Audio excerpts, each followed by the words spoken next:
Oh God. Okay. So it's November. It's November 7th, 2018. So, so after I broke up with Zachariah, I ended up finding a place in Inglewood um, that was cheap and it had my own private room and it was kind of quaint with three roommates, just four bedroom. It was actually a three bedroom. I think the fourth day I lived in the garage or something.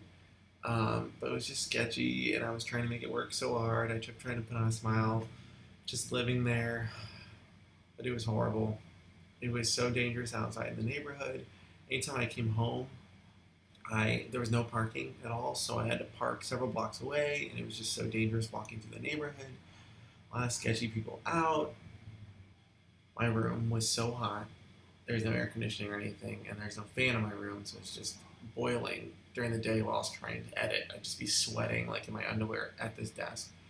And then outside my window, there were just people shouting at all times during the day and the night, just different, like, almost like domestic abuse at all different times, but not just like one couple. There's like several different people, or just people being obnoxiously loud, or revving engines, or just like all kinds of different situations. A lot of people yelling at their significant others, kids yelling at each other.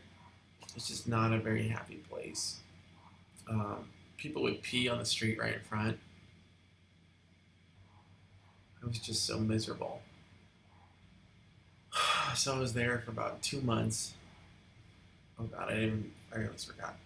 And then one time at like 4 a.m., I discovered that my bed was infested with bed bugs. I was borrowing the bed, this twin bed from one of my roommates, and I think the mattress was fine. I don't know where the bugs came from, but they were all underneath attached to my mattress cover. So all my stuff became infected. So I had to wash everything and I had to throw some stuff out, and it was just such a nightmare going to bed knowing that you're going to be covered in bugs during the night.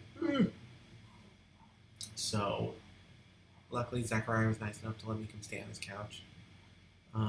Really, I was sleeping in his bed with him even, which was very kind, just because it's comfier. So I've been doing that, but of course there's always different mixed feelings associated with being next to your ex, especially when you're trying to like move away from each other emotionally. It's just been awful.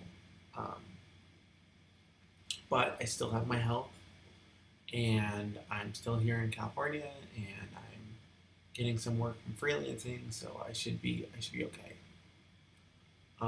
The good news is that I've been searching basically since I was before moving to even Inglewood for a new place, a solid place that I wanted to be in, and my two friends from Long Beach that I made while serving at Lola's are looking to move up here, and so we've been searching for a house together for a while, and we finally found a place, and we're supposed to move in Friday. We're supposed to sign the lease tomorrow, even. Um, that's beautiful. It's in Mid City area, and it should be good. It's close enough to Culver, where we kind of want to stay close to. Where other good news includes the fact that I completed the Pokedex on Pokemon Quest, the mobile app. So I'm feeling pretty good about myself there. I'm just tired of struggling, and I know so many people are struggling so much worse than me, but I'm ready for stable income. I really, I would just like to know that my next check is coming and that it's not going to be delayed. And I'm not going to have to be on thin ice or eat rice and beans and then go be able to go out for a second, but then totally go back to the rice and beans diet. It's a lot. Am I doing everything in my power to conserve money and motivate myself, or conserve money and move towards success? No, but I'm human. I still like to go out every once in a while, which I think I'm gonna have to have a harsh talk with myself and be like, yeah, you can't live the normal experience if you want something extraordinary. So maybe I do need to limit myself a bit more. Oh God. Story from Inglewood. So like right from my house, I almost got mugged maybe when I was living there. It was just like this guy came like kind of followed me up to the door, and then he was with this girl, I think was his mom even, and the mom yelled at him to stop. And I turned around and noticed the guy was behind me, and then he went away, and that scared the shit out of me. And then later, when my mom came to visit, I was just so embarrassed to even have her at the place because I was afraid for her safety. And I always like to make it, I want her to feel safe, that I really want her to know that I'm safe.